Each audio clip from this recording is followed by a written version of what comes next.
mkuu wa. Yaani ni kama ni watu wako na cheo, ni watu wakubwa, ni watu wanajulikana.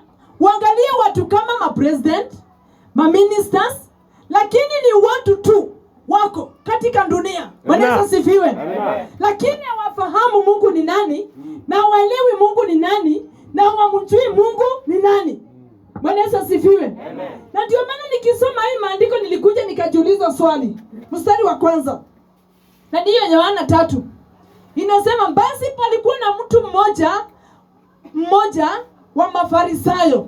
Jina lake Nikodemu, mkuu wa Wayahudi. Alikuwa ni mkuu wa Wayahudi. Kwa hivyo alikuwa ni mtu mkubwa. Alikuwa ni kiongozi. Ni mtu alikuwa anajulikana. Lakini shida ilikuwa ni moja tu. Bwana Yesu asifiwe. Na ndio maana inasema mstari wa 2, huyo alimkujia usiku.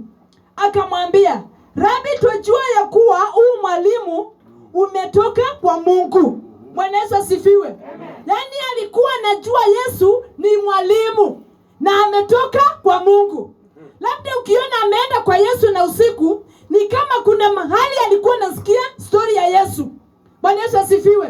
Ni kama kuna mahali alikuwa amesikia Yesu amefanya kitu. Bwana Yesu atukuzwe. Na ni kwa nini amwendee na usiku? Siwezi nikaelewa. Ni ile wakati watu wanaenda mikesha, yeye alimwendea peke yake, lakini Nikodemu alimwendea Yesu usiku. Bwana Yesu asifiwe. Sijui ni usiku wa 8, sijui ni usiku wa saa 1, ama ni usiku wa saa ngapi. Lakini kuna kitu ya ajabu hapa, ni alikuwa ni mkuu wa Wayahudi. Alikuwa ni mtu mkubwa, mtu mwenye anajulikana na tabia zake. Bwana Yesu atukuzwe. Lakini kitu ya ajabu ni alimwendea Yesu na usiku. Lakini naye Yesu akamponya. Bwana Yesu atukuzwe.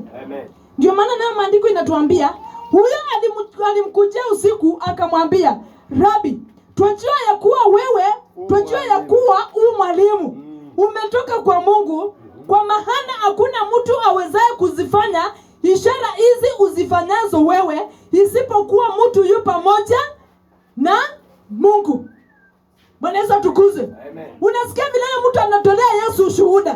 Yaani tunajua wewe umetoka kwa Mungu, na hakuna mtu awezaye kufanya hizi ishara unazifanya kama sio mtu ametoka kwa yeye, kama sio mtu ametoka kwa Mungu. Bwana Yesu atukuzwe. Na ni kwa nini sisi na ni Wakristo tusijulikane tabia zetu vile tunavyofanya? Bwana Yesu atukuzwe. Mtu akuje kwako, iwe ni usiku, iwe ni mchana, iwe ni saa ngapi, na aulize maswali kama hayo Nikodemu alikuwa anauliza. Bwana Yesu atukuzwe.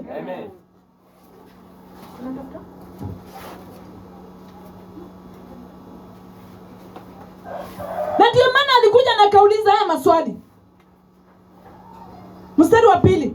Huyo alimkujia usiku akamwambia, Rabi, twajua ya kuwa huu mwalimu umetoka kwa Mungu, kwa maana hakuna mtu awezaye kuzifanya ishara hizi uzifanyazo wewe, isipokuwa Mungu yu pamoja naye.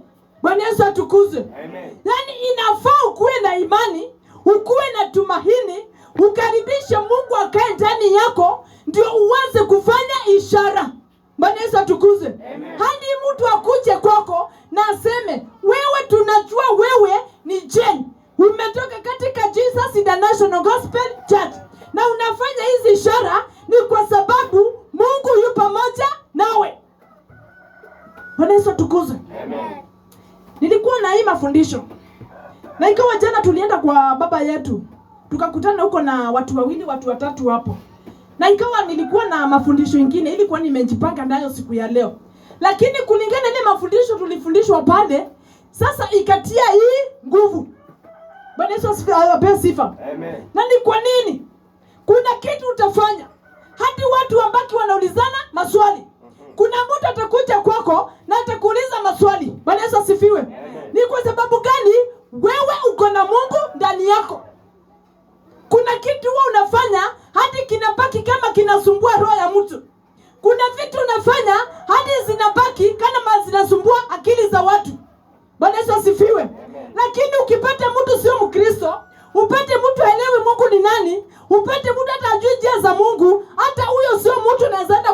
namuuliza maswali. Bwana Yesu atukuzwe. Amen. Na ni kwa nini Nikodemu alienda kwa Yesu usiku na akamuuliza maswali?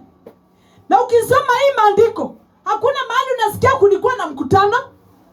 Kama vile Zakayo aliambiwa na Yesu, leo nitakula na wewe kwa meza moja. Bwana Yesu asifiwe. Vile Yesu alikuwa anakuja na kukutana na watu kwa mikutano, hata kama ni kwa bahari, hata kama ni nje. Hapa naye Nikodemu alienda kwa Yesu peke yake. Hata kama kuna watu walikuwa wamemsindikiza, ni sawa. Lakini Nikodemu kuna kitu kilikuwa kinamsumbua katika maisha yake. Bwana Yesu asifiwe. Labda kuna kitu kinakukula katika maisha yako. Ama iwe kuna kitu kinakula mtu pale nje, lakini jiulize swali, mimi na tabia zangu, mimi na mienendo yangu, mimi na vile nafanya, kuna mtu atanikujia na niulize swali moja ama maswali mawili, na mimi nitamjibu haje kulingana na vile najulikana. Mtu akuja kuambie vile na kuona wewe ni mtu wa Mungu. Bwana Yesu asifiwe. Kulingana na tabia zako, wewe ni mtu wa Mungu. Kulingana na kunena kwako, wewe ni mtu wa Mungu. Bwana Yesu asifiwe. Na ni kwa nini Nikodemu, mtu mkuu wa Uyahudi, alienda kwa Yesu na usiku na anamuuliza maswali? Ikiendelea mstari wa 3, Yesu akajibu akamwambia, amini amini nakwambia, asipozaliwa mara ya pili hawezi kuona ufalme wa Mungu. Nikodemu akamwambia, hawezaje mtu kuzaliwa akiwa mzee? Haweza kuingia tumboni mwa mamaye mara ya pili akazaliwa? Yesu akajibu akamwambia, mstari wa 5, Yesu akajibu, amini amini nakwambia, asipozaliwa kwa maji na kwa roho hawezi kuingia ufalme wa Mungu. Bwana Yesu asifiwe. Amen. Yesu naye anamwambia, amini amini, mtu asipozaliwa mara ya pili hawezi kuona ufalme wa Mungu. Yaani sisi tuko tu na tabia zetu na mienendo yetu na vile tunavyofanya kila siku. Nikisema mimi ni Mkristo, Bwana Yesu asifiwe, nikisema mimi naenda kanisani, lakini bado sijawahi zaliwa mara ya pili. Na kuzaliwa mara ya pili ni kuzaliwa katika roho. Amen. Bwana Yesu asifiwe. Amen. Mstari wa 5, Yesu akajibu, amini amini nakwambia, mtu asipozaliwa kwa maji na kwa roho hawezi kuingia ufalme wa mbinguni. Yaani uzaliwe kwa maji kupitia njia ya ubatizo. Bwana Yesu asifiwe. Amen. Na kupitia katika roho. Sababu ni sawa, sisi tuliwahi batizwa ile wakati tulikuwa watoto wadogo. Hata kama ulibatizwa ukiwa na miaka ngapi, lakini kuna wakati ingine imekuja imefika. Bwana Yesu asifiwe. Tumefika katika haya madhabahu, tumewekwa katika masomo, tukafundishwa ubatizo ni nini. Bwana Yesu atukuzwe. Lakini tukaelewa ubatizo ni nini. Na tukienda kuwekwa kwa maji, tulikuwa tunajua ni kwa nini tunawekwa. Bwana Yesu atukuzwe. Ni kuacha dhambi, kuacha tabia zako za kale, kuacha mienendo yako na kujazwa na Roho Mtakatifu na kufanya kulingana na mapenzi ya Mungu. Na mimi nikiuliza swali tu, sisi wote tukijiangalia, hatukuzaliwa hapa Jesus International Gospel Church. Kuna zile madhabahu zingine tulikuwa tunaenda, kuna mafundisho unafundishwa hapa, lakini ukiangalia tu kiundani iko tofauti na vile tulikuwa tunafundishwa huko. Bwana Yesu asifiwe. Amen. Tukijiangalia tu, kuna mafundisho wewe umefundishwa, hata ukiwa kwa nyumba yako uko na ile kiu ya kusoma maandiko. Yes. Kuna mafundisho tumewekwa, ukiwa kwa barabara unaanza fundisha mtu mwingine. Bwana Yesu asifiwe. Amen. Kuna tabia uko nazo leo hii, hata watu wakikuangalia wanasema huyu sio yule tu, hakuna tabia ingine. Bwana Yesu asifiwe. Na ni kwa sababu gani? Kukubali kuingizwa kwa maji na kutembelewa na Roho Mtakatifu. Na ndio maana Nikodemu alienda kwa Yesu kwa usiku, na namuuliza mtu awezaje aje kuingia katika tumbo ya mamaye akiwa mzee? Bwana Yesu asifiwe. Amen. Kuna mahali hata tabia zetu zimefika, hata zimekuwa mzee. Bwana Yesu atukuzwe. Amen. Kuna mahali hata kunena kwetu kumefika, kumekuwa ni kama kwa mtu mzee. Bwana Yesu atukuzwe. Hadi inafika mahali najiuliza, na hii tabia yangu mimi nitabadilika? Na hii mienendo nafanya mimi nitabadilika? Na hii kitu nafanya kila siku hata watu wananijua, mimi nitabadilika? Hata kama sio unajiuliza, kuna watu wanauliza hiyo maswali. Bwana Yesu asifiwe. Kuna watu huku nje wanauliza maswali ni kwa sababu yako. Huyu hata ukimwangalia tu ni mtu mzima, angalia vile anafanyanga. Bwana Yesu asifiwe. Lakini swali ni, utaenda kwa Yesu lini? Utaenda kwa Yesu usiku kama Nikodemo? Utaenda kwa Yesu mchana? Utaenda kwa Yesu saa ngapi? Na utaenda kumuuliza maswali? Bwana Yesu asifiwe.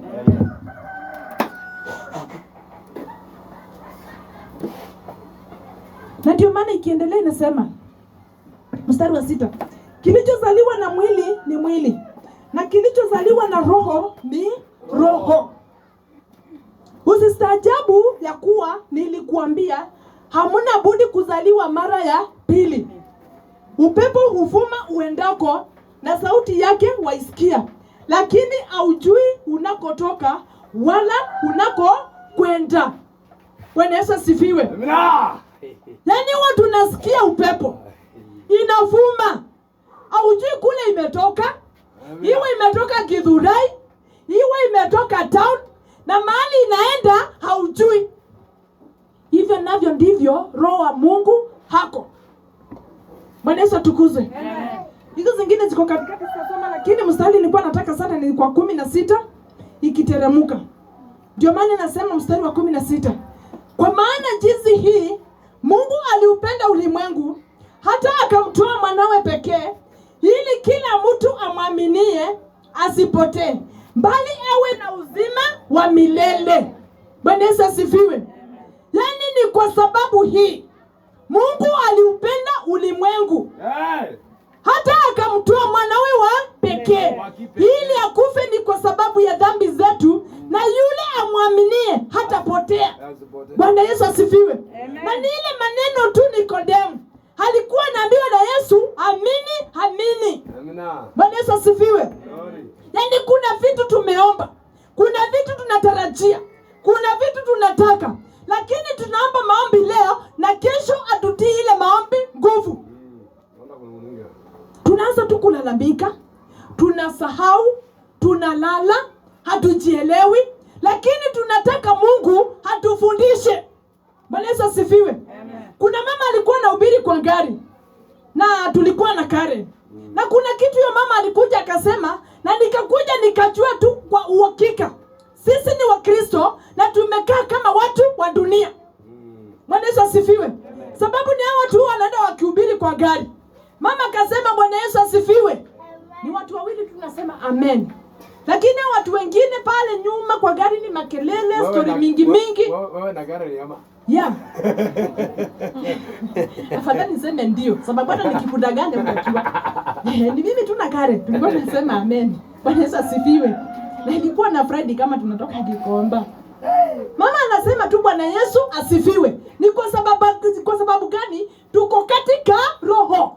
Na tunaelewa na tumefundishwa tabia ya kusema amen. Na Karen alikuwa hapo.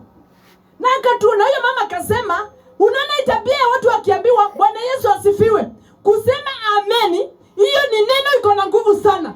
Itakupea afya, itakupea maisha yako, kuna vitu itabomoa, kuna vitu itajenga kwa sababu ya kusema amen. Bwana Yesu asifiwe. Lakini tunatembea tu. Sisi ni Wakristo. Nataka nikuwe mtu kama Hana. Nataka nikuwe kama mtu kama Elisha. Nataka nikuwe kama mtu Elijah.